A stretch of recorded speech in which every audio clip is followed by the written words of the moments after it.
आरज मेथाइनि गेजेरजों अगियान गोसोखौ सुस्रांनाय सोलोंथाइजों लोगोसे समाजखान्थि आरो धोरोमखौ माबायदि सांग्रांथि लाबोनाय माइनावफोरा गोजोन नखर दानायाव धोरोमनि गोनांथि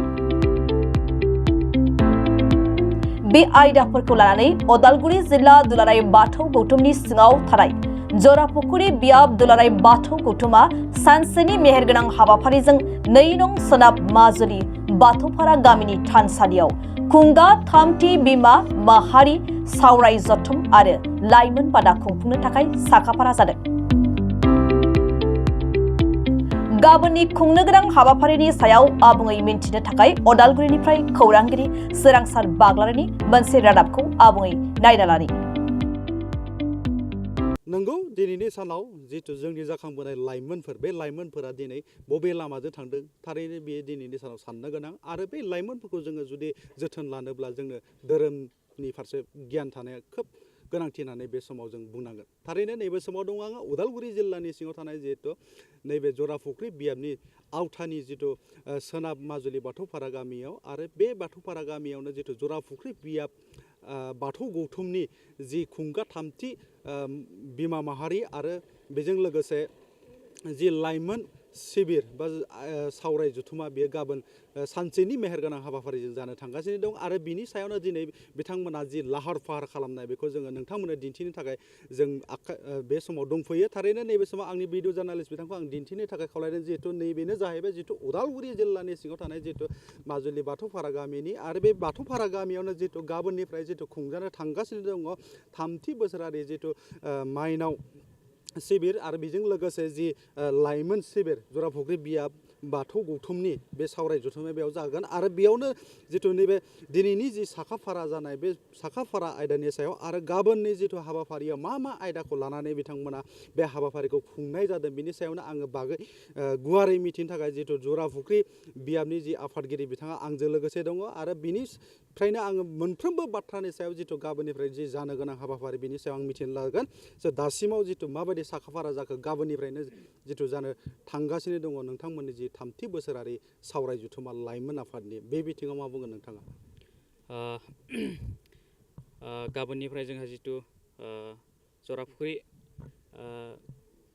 दुलाराय बाथौ गौथुमनि जितु जोंहा माइनावनि आरो लोगोसे लाइमोननि जितु सेमिनार जानो थांगासिनो बेवहाय खोब माने साबजानाय मोनदों आरो गोग्गानाय मोनदों होनना आङो साननो हायो। मानोना जोंनि जराफुख्रि बियाब बाथौ गौथुमनि बेन्दोङाव थानाय जितु 2 नं सोनाब माजुलि बाथौपारा बे गामियाहाय जितु मोनसे गावसोर गामि हिसाबै खुंना हरगोन होननानै जितु मोनसे थांखि लानाय बे थांखिया दिनैनि बेलायावहाय जोङो जाफुंसारदों होननानै जों साननो हायो।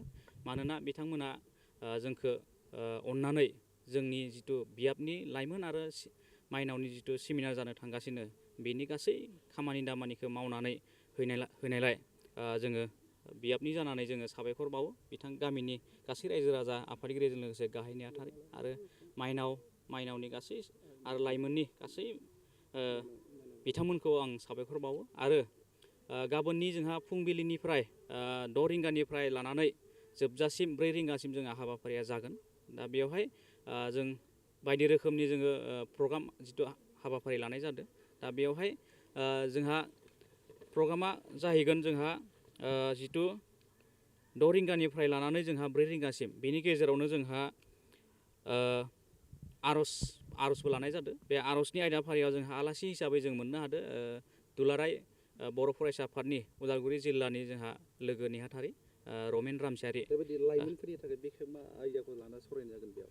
दा बेवहाय जोंहा लाइमोनफोरखौ लानानै जितु बिखेककै सावरायनाया बेनो जोंहा सोलोंथाइजों लोब्बा लाखिनानै लाइमोनफोरा समाजखान्थि आरो धोरोमखौ माबायदि सांग्रांथि लाबोनो हागोन बेखौ लानानैहाय गाबोन सावरायनाय जागोन। बेसेबांसो लाइमोनफोरा बे हाबाफारियाव बाहागो लागोन?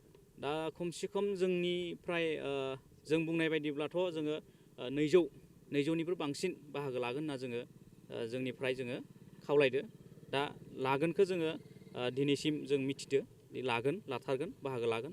दा बेखाय आरो बेजोंनो लोगोसे आरो हाबावोब्ला फैबावनो थाखाय आं खावलायदो आरो बेयाव सोलोंथाइ आरो धोरोमनि बागै फोरोंनाय जागोन। औ नंगौ बिथाङानो जाहैबाय जिहेतु जराफुख्रि बियाब बाथौ गौथुमनि लाइमोन आफादनि जि आफादगिरि बिथां रितन बर' आरो बिथाङा जोंनि सिगाङाव खोब गावनि जिथु बिबुंथि बेखौ बुंफोरनानै होबाय जि गाबोननि जानो गोनां जि हाबाफारि बे हाबाफारियाव खमैबो 200नि बारा जि लाइमोनफोरा बेयाव बाहागो लानानै धोरोमनि फारसे आरो जिथु समाज दानायाव माबायदि जानांगौ बिनि सायाव मोनसे मोजां गियानखौ लागोन होननानै बिथाङा जोंनि सिगाङाव खोब गुवारै बुंफोरना होदों। आंनि बे समाव आं मिथिनो नाजाबावनाय जिहेतु बेयाव गाबोननि जिथु लाइमोन आफादजोंनो जिथु जथाय जि माइनाव आफादनिबो जि हाबाफारि बेयाव जानो थांगासिनो दङ बे समाव आंजों लोगोसे दङ जिहेतु माइनाव आफादनि दैदेनगिरि बिथांमोना आरो बिथांमोननिफ्रायनो आं माखासे बाथ्राखौ बे समाव मिथिनो नाजाबावनाय जिहेतु गाबोन जिथु माइनावफोरखौ लानानै बेयाव मोनसे मोजां हाबाफारि जानो थांगासिनो दङ बिनि थाखाय माइनाव आफादा माबायदि प्रिपारेसन जादों बा माबायदि थाग थियारि जाखो बे समाव जोङो दा गाबोननि थाखाय थाग थियारि जाबाय। बाथौ आर'जखौ जेराव जानांगौ बाहायनो थानसालिनि खाथियाव मोजाङैनो लुनानै होबाय। जों जोबोर गोजोननाय मोन्दों। जोंनि माइनावफोरा बयबो न'खरफ्रामबो लैहोर लैहोर फैनानै बे सोलोंथाइनि गियान बुथुमनायाव बयबो फैनानै बाहागो लाफैनांगौ होननानै आं खावलायहरनाय थाबाय।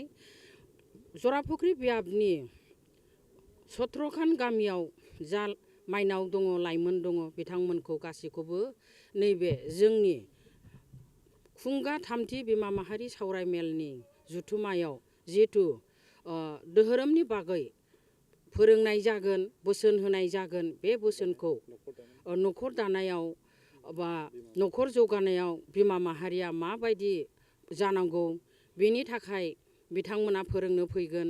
बेनिखायनो बयबो लैहोर लैहोर फैनानै बाहागो लाफैगोन होननानै खावलायनाय जाबाय। उजिजेननायनिफ्राय मानसिया गियान बुथुमनांगौ थैजासे जोबा। बेनिखायनो सोलोंथाइखौ बुथुमनायजों लोगोसे गावनि आखल आखु दानाय गोजोन न'खर दानाय गोग्गो न'खर दानायाव बेबायदि आलासि बिथांमोना बे बोसोनखौ होगोन। बे बोसोनखौ जों बयबो लैहोर लैहोर फैनानै खोनासंफैनानै गियानखौ लानांगौ होननानै आंनिफ्राय खावलायहरनाय थाबाय।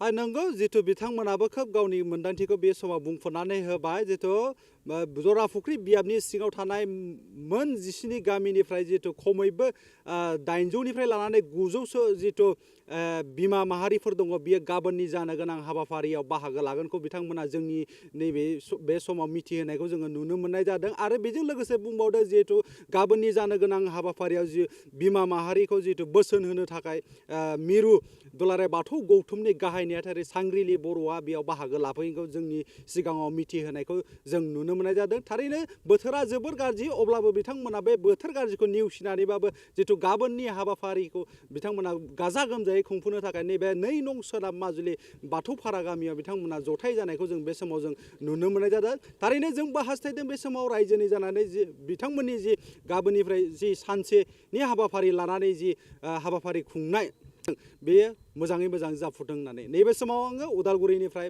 बड'सानि जानानै भिडिअ जार्नालिस्टजों लोगोसे सोरांसार बाग्रारि।